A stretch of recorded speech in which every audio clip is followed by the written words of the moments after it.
Hello, je suis Carlotta.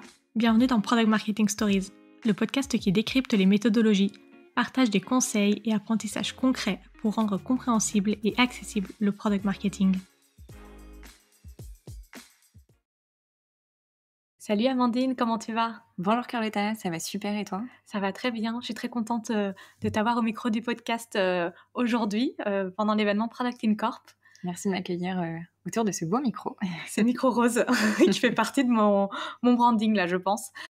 Est-ce que pour ceux qui ne te connaissent pas, tu peux te présenter, nous dire qui tu es, ce que tu fais ? Oui, bien sûr. Alors, je travaille dans les équipes de Point P, les matériaux de construction, où je suis lead product manager depuis un peu plus de 2 ans et demi maintenant. Et mon périmètre est celui à la fois du e-commerce, donc le site internet, l'application mobile, et aussi tout ce qui va se cacher derrière le terme web to showroom, dans le but d'emmener nos utilisateurs jusque dans les showrooms physiques de Point P. Donc, on a des outils comme la prise de rendez-vous en ligne, un simulateur pour t'aider à mieux te projeter pour faire tes travaux, par exemple. Et du coup, est-ce que tu gères que des PM ? Est-ce que tu as une équipe de PM, aussi des designers, des PMM ? Alors effectivement, dans mon équipe, on n'est pas que des product managers. Donc j'ai une équipe composée de 5 personnes, 2 product managers, un sur chaque grand périmètre, une UX UI designer et 2 intégrateurs. La particularité chez Point P, c'est qu'on n'a pas d'équipe technique rattachée à Point P, mais qui sont partagées au sein d'une direction opérationnelle digitale qui est commune à l'ensemble des enseignes de Saint-Gobain Distribution Bâtiment France. Et donc, on se partage les ressources tech, data et product SEO également, tous ensemble.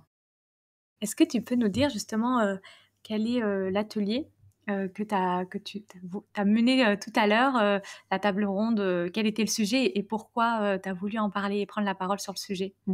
Alors notre atelier avec Rémi, donc Rémi Guillot qui est l'un des 2 cofondateurs de Discovery Discipline et Priscilla Baltes qui est CPO côté paiement chez BPCE, nous avons parlé de la discovery et justement comment rendre la discovery plus impactante, plus efficace et surtout utile pour les équipes.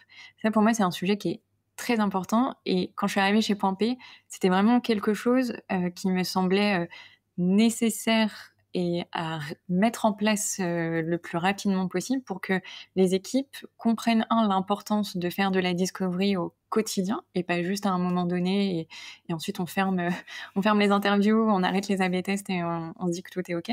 Mais vraiment de mettre en place cette culture de la discovery pour que on puisse aller voir le plus régulièrement possible nos utilisateurs finaux et pas rester seulement au bureau et se dire non mais là c'est vraiment une super idée. Non bah allons voir si c'est vraiment un vrai problème auprès de nos utilisateurs avant de se lancer dans quoi que ce soit. Et c'est ce qu'on a fait. Et justement, est-ce que tu as un exemple concret, en tout cas un projet sur lequel tu as voulu aussi t'appuyer aujourd'hui pour partager tes bonnes pratiques ? Oui, bien sûr. Là, notre dernier grand projet, c'est la refonte de notre tunnel de prise de rendez-vous donc en ligne. C'est un peu le Doctolib, mais du rendez-vous en showroom. Le but pour nous, c'était de s'assurer que le changement, notamment dans l'ordre des blocs de ce tunnel de prise de rendez-vous, était compréhensible par l'utilisateur et on a allongé un peu plus ce parcours, petit peu plus d'étapes, s'assurer que ce temps de complétion n'était pas non plus trop long pour pas qu'on perde notre utilisateur au milieu du parcours et que notre taux de conversion sur cette prise de rendez-vous ne soit pas trop impacté.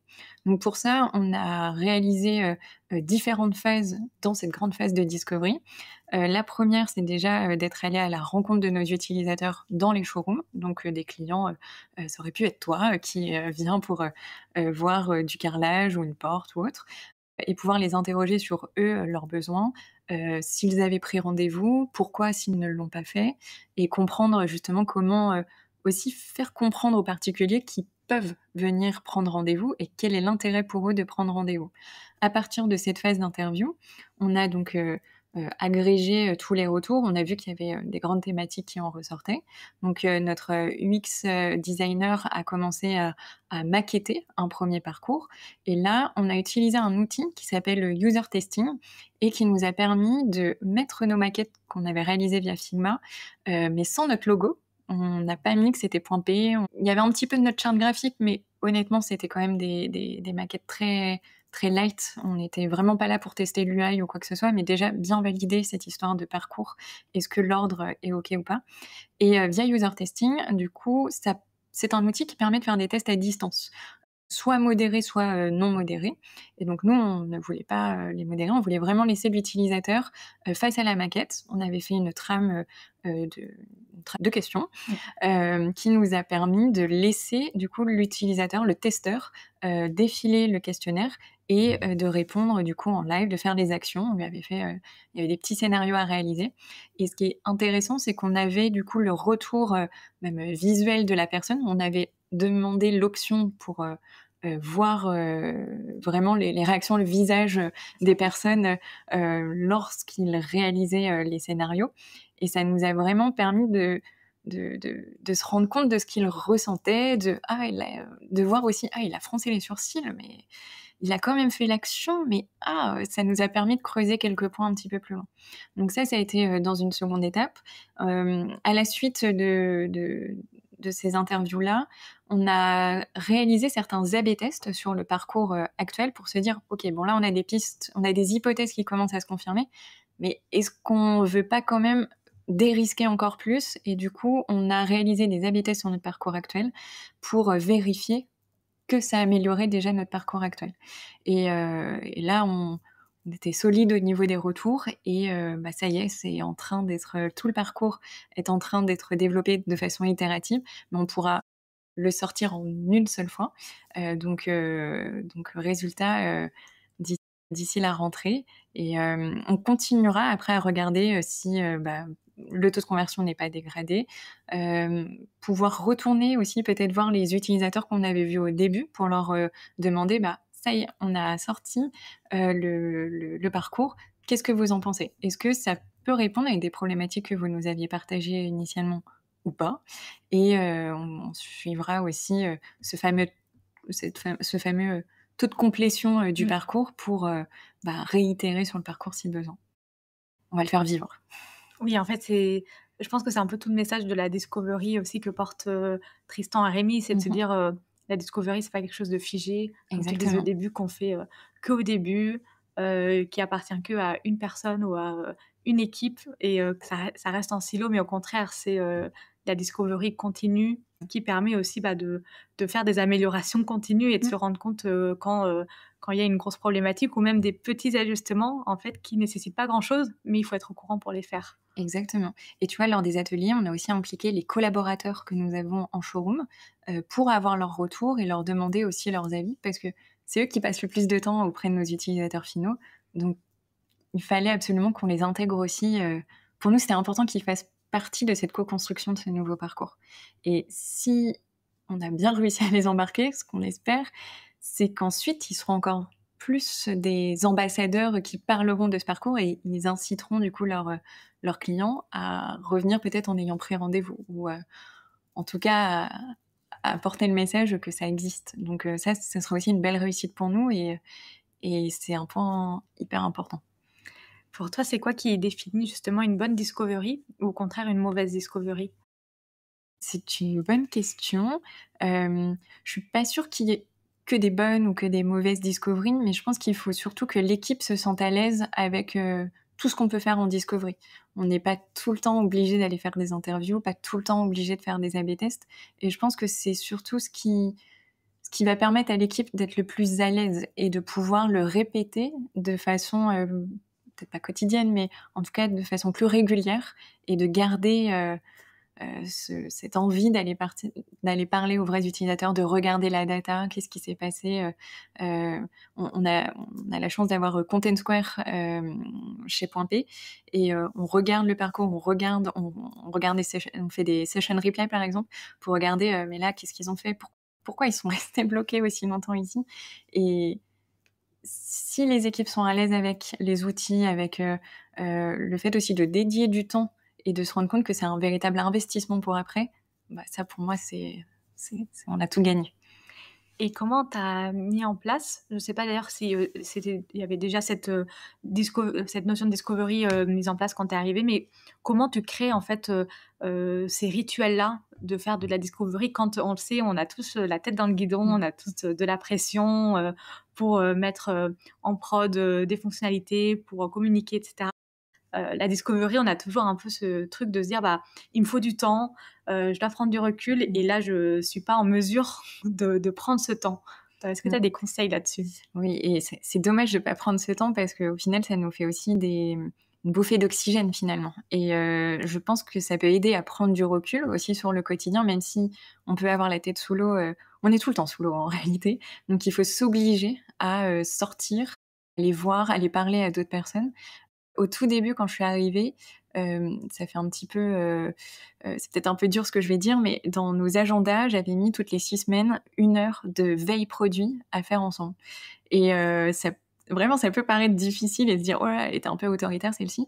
Bah, oui, c'est vrai, mais ça nous a obligés à se prendre 1 heure. 1 heure, en 6 semaines, c'est quand même Ça pas va. non plus, trop déconnant. Et à regarder, ce que font, d'autres sites, et pas seulement dans le secteur du bâtiment. À une époque, on aimait beaucoup, Petit Bateau, regarder ce que fait, les pharmacies. Les pharmacies, il y en a, ils ont des sites internet, mais incroyables. Donc pouvoir aller s'inspirer dans d'autres secteurs, sur d'autres types, de produits aussi, pas seulement le site internet, mais aussi l'application mobile, regarder ce qu'ils font sur les réseaux sociaux et essayer de, bah, s'inspirer. Donc même si on sortait pas du bureau, déjà, on prenait ce temps ensemble, c'était un moment, ensemble d'équipe, et bah, petit à petit, vu qu'on ne le faisait pas initialement, beh, c'est devenu plus une habitude. Typiquement, j'ai l'impression qu'aujourd'hui, quand on voit, par exemple, une newsletter passer ou qu'on a reçu un mail de telle ou telle, boîte parce qu'on a regardé des vêtements ou un voyage, prochain, on va transférer le mail qu'on a reçu pour, le transmettre à notre responsable d'emailing et lui dire: «Ah bah, tu vu, j'ai vu ça, peut-être qu'on pourrait le tester nous aussi, prochainement». C'est là où je me dis: «Ah bah, c'est chouette», parce pour moi, on a réussi à avoir plus, cet aspect, je regarde ailleurs, cette curiosité, et bah, typiquement au début, ça pouvait être perçu comme, «Ah, c'est une obligation, ah, c'est pénible, j'avais d'autres choses à faire», et en fait, aujourd'hui, comme on le fait plus naturellement, bah, on n'a même plus besoin d'avoir cette, heure bloquée, toutes les 6 semaines parce que c'est devenu un réflexe. Mais au début, c'est pas, un réflexe. On a fait la même chose en instaurant, 30 minutes de rituel data toutes les semaines avec, mes 2 PM, Anton et Ségolène, et en fait, aujourd'hui, je pense qu'on passerait pas une semaine sans, louper ce rituel parce qu'il y a pas d'ordre du jour, précis. Si on regarde, est-ce qu'il y a de la data à regarder en particulier? Est-ce qu'on peut regarder le dernier A/B test, on peut regarder, la dernière fonctionnalité sur, tel outil et se dire: «Ah, peut-être qu'on pourrait se l'approprier comme ça. Ah, là, peut-être que pour le prochain, atelier CRO, bah, ça serait bien si on pouvait parler de ça». Donc on va prendre le temps, on va prendre ces 30 minutes, pour, rentrer dans le détail, davantage, d'un sujet data. Mais ça peut vraiment être très, très, très large, et je pense que c'est le fait que ce soit très large et qu'on puisse venir avec un sujet, qui fait qu'on a aussi envie de venir Ouais. parce que, on j'ai l'impression, qu'on peut parler de ce qu'on veut, et il y a une forme aussi d'écoute et de confiance qui s'est créée, dans l'équipe et l'équipe digitale au global chez Point P, et de dire aussi quand on sait pas ou Mmh. «Est-ce que tu peux m'aider pour, m'aider à traquer ça? J'aimerais comprendre ce qui se passe à ce moment-là. Est-ce que tu as une idée de comment on pourrait faire?» Et c'est OK de dire que, bah, on savait pas ou autre. Donc ça, je trouve ça positif. Mais au début, ça peut paraître un peu, ouais, un peu autoritaire. Oui, un peu contraignant. Exactement. Et est-ce que du coup, tu as vu, aussi une évolution dans les relations avec les autres équipes? Tu parlais, et de l'équipe marketing ou Mmh. emailing, potentiellement, équipe data, ou autre, dans justement, bah, comment est-ce qu'on intègre les autres équipes dans ces sujets de discovery? Parce que ça peut aussi intéresser les autres équipes de se dire: «OK, vous travaillez là-dessus, selon la solution, selon, ce qu'on voit, en fait, ça peut impacter tout le monde». Donc il faut aussi se dire à quel moment on en parle. Des fois, on veut pas trop en parler trop tôt parce qu'on sait Mmh. pas, mais en fait, juste de le dire, c'est déjà ça. Comment est-ce que ça, vous le gérez? Et puis parfois, ça peut faire peur aussi. tout Ouais. à fait. Alors là, on va regarder, on va faire un peu des souhaits. Ouh là là là là, ça peut la crainte de: «Ah mais ça va vous prendre encore, 6 mois avant qu'on puisse sortir quelque chose» ou «Ça va coûter, trop d'argent», ou «On n'a pas le temps» aussi. On a pu le dire dans la table ronde, tout à l'heure, dans les ateliers, pardon. Nous, dans l'équipe digitale, ce qui nous aide aussi, je pense, c'est qu'on travaille avec, la méthode des OKR, Objective Key Result, qui nous a permis de définir 3 grands objectifs communs à l'ensemble de l'équipe digitale. Il y a que dans l'équipe digitale où on travaille avec la méthode des OKR aujourd'hui chez Point P. Hem, on a depuis le début de l'année, on a, retravaillé sur la communication de ce que l'on fait via nos OKR auprès des autres équipes. L'équipe digitale, c'est pas juste, une équipe sur le côté chez Point P, elle fait partie, intégrante, de ce qu'on de ce de ce sujet, d'omnicanalité, et qui est très important chez nous parce que nos utilisateurs, les pros ou les parts, ils vont plutôt aller soit en agence, soit en showroom, mais il faut qu'ils aient la même information, qu'ils soient, dans l'agence que sur le site ou sur les réseaux sociaux et cetera. Et de pouvoir d'avoir aligné du coup les sujets et de se rendre compte qu'on a besoin de mieux communiquer, de mieux travailler ensemble, de, parfois faire des rétro-planning pour se dire: «OK, bah là vous avez tel OP sur, la rénovation énergétique, très bien. Si il faut qu'on arrive à bien travailler ensemble pour qu'on soit prêt à telle date sur, tel OP». Et là, j'ai un bon exemple en tête. Il y a eu une OP sur ce qu'on appelle la qualification des artisans RGE, reconnus garants de l'environnement. C'est ce qui permet, de bénéficier, d'aides si tu fais des travaux de rénovation énergétique. Et du coup, cette OP, elle avait bien sûr, une date de début et on avait cette communication autour de nos OKR, déjà prévenu que dans notre cycle 1, bah, on allait travailler sur tel sujet, tel sujet. Le cycle 2, pas encore on ne savait pas encore sur quoi on allait travailler, mais au moment où l'équipe communication nous a dit: «On va avoir cette OP RGE», on a dit: «OK, bah là, on pourra pas travailler dessus. Par contre, il faut qu'on anticipe parce que ça va tomber dans le cycle 2. Donc on va mettre des points d'étape où vous allez, bah, nous expliquer ce que vous souhaitez faire. D'un point de vue digital, on peut aider, collaborer». Une fois que l'OP a été lancée, on a mis des points tous les mois pour suivre les chiffres ensemble. Des chiffres, enfin vraiment un point data. Et l'objectif, c'était vraiment de montrer à l'équipe communication que, déjà on n'a pas tout changé sur, la landing page, qui présentait l'OP, parce qu'elle existait déjà. Donc on a itéré à certains endroits, on va dire un peu stratégiques, donc autour de certains CTA plus stratégiques, parce qu'on avait analysé, la page, où vont les utilisateurs et cetera.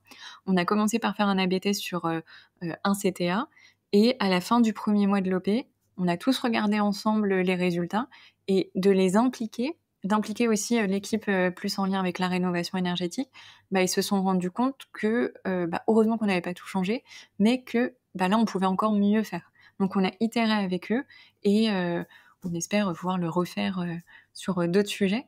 Mais je pense que montrer que la démarche, permet d'avoir un impact plus important et qui va, vraiment se retrouver sur cette notion d'omnicanalité chez nous, à tous les dans tous les canaux où on va parler de cette OP, bah, c'est vraiment, je pense que ça rassure Oui, aussi, les autres équipes et ça peut enlever cet aspect, «Ah ça va être encore long», et se rendre compte aussi, tu vois, là, pour les prochaines OP, bah, j'en discutais, hier soir avec, une personne de l'équipe communication. Il va y avoir une prochaine OP en octobre. On s'en parle la semaine prochaine. Donc il y a aussi, tu vois, cette prise de conscience de on peut pas, te donner les infos pour, la semaine bien sûr. prochaine et il faut que ça sorte la semaine prochaine. Là, du coup, on prend le temps de se questionner ensemble, de monter aussi, le parcours idéal pour que le message soit bien diffusé sur tous les canaux et ça prend un petit peu de temps mais ça vient. Donc ça, c'est chouette. Et c'est là, j'imagine que par rapport à ton atelier, enfin votre atelier, la notion d'efficacité Mmh. prend aussi, tout son sens, en fait. Exactement, exactement et alors chez Point P, mais je pense aussi dans plein d'autres entreprises, il y a plein de sujets, plein de priorités, toujours plus prioritaires les unes que les autres et bah, nous, avec les OKR, on arrive mieux expliquer aussi pourquoi, bah, là, ce niveau de priorité, il est peut-être un petit peu plus bas. Ou peut-être qu'on va, faire une initiative, un petit quick win. Par contre, ça n'empêche pas de réfléchir sur une solution plus pérenne à plus long terme. Mais là, au vu de ce qui sort, au vu de ce qu'on a prévu et surtout, est-ce que ça a un lien avec nos KPI, principaux? ça permet de faire des choix et d'expliquer aussi nos choix. Et parfois, les équipes produits sont vues comme des personnes qui disent tout le temps: «Non, non, non». On dit pas non pour le plaisir, mais vraiment pour, être sûr que ce qu'on va faire, ça va permettre d'avoir un impact et ça va vraiment se retranscrire, à la fois, dans nos KPI et aussi, je pense, dans la bonne santé, de l'équipe. Parce que quand tu es tout le temps en surchauffe, quand quand tu travailles sur plein de sujets différents, tu peux te perdre aussi et du coup être moins efficace dans ce que tu vas faire et moins impactant, in fine. Et ça, malheureusement, ça va se répercuter sur l'utilisateur final et il a rien demandé donc oui, il faut travailler là-dessus. Merci, beaucoup pour, ce retour d'expérience. Je pense que ça va aider, beaucoup de personnes, aussi à prendre un peu de recul sur ce gros sujet de la discovery et aussi, à se dire que finalement, c'est pas si «compliqué» entre guillemets. Enfin, en tout cas, il faut pas le voir comme une boîte noire, Mmh. que quand on l'ouvre, on peut plus la refermer. Mais au Exact. contraire, en fait, il faut, c'est mieux si elle est un peu parsemée Mmh. pour la gérer au mieux, au quotidien, enfin en tout cas, au jour le jour, quoi. Exactement et les habitudes vont venir petit à petit. Il faut pas, tout vouloir changer ou tout mettre en place, d'un coup. Il faut y aller étape par étape. Déjà, si vous faites un petit peu plus de veille ensemble, super. On verra le trimestre prochain ce qu'on peut ajouter ou faire différemment et que ça convienne à l'équipe, c'est surtout ça. Super mot de la fin. Encore merci et Mer bonne soirée. Merci d'avoir écouté cet épisode jusqu'au bout. Si l'épisode t'a plu, n'hésite pas à le partager sur LinkedIn en me taguant. Tu peux aussi me soutenir en laissant un avis 5 étoiles sur Apple Podcast et me laisser un commentaire. Ton aide est précieuse pour m'aider à faire connaître Product Marketing Stories et aussi m'encourager à créer davantage de contenu. Alors merci!